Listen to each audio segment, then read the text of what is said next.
In this week's Torah portion, Parshat Tetzaveh, we read about how Aaron is going to be robed as the high priest. We read about all the fancy and beautiful garments that he is going to wear. And one of the questions that the rabbis ask is, why doesn't Moses get any fancy garments? He is, after all, the one who serves as the Navi, the prophet, to God.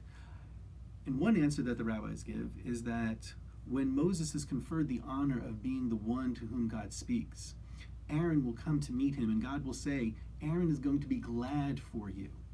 And that joy that Aaron has in Moses' success and Moses being elevated to be the prophet is such that he merits the role of the high priest. He's earned all of these beautiful garments and this very important office because he has that ability to be glad for his brother, to not feel jealous of him, to not fall into the trap of Cain and Abel and all of the siblings that follow after that, and have a sense of real pleasure at his brother's success. And in that sense, Aaron's being robed as the high priest teaches us all the power that we have if we too can but feel joy in the success of another person.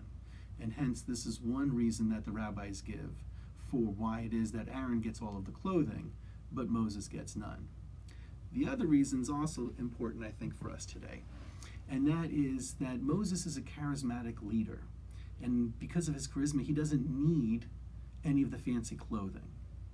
But Aaron and the priesthood are not meant to be charismatic. They're an institution. They're meant to continue, and irrespective of the person, it is the role of the high priest that really matters. Hence, with Aaron, it's less a matter of character and more a function of the role he plays, of the office that he represents.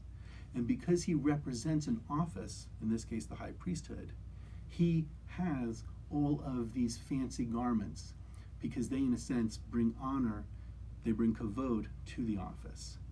And this teaches us another important lesson, and that is that within our world, there are certain offices, be it rabbi of a congregation, all the way up to the President of the United States, where the office itself is important. The office itself is even greater than the person occupying the office.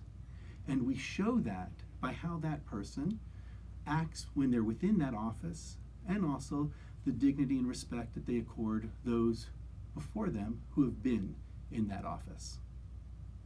And that, my friends, is your Torah in Two.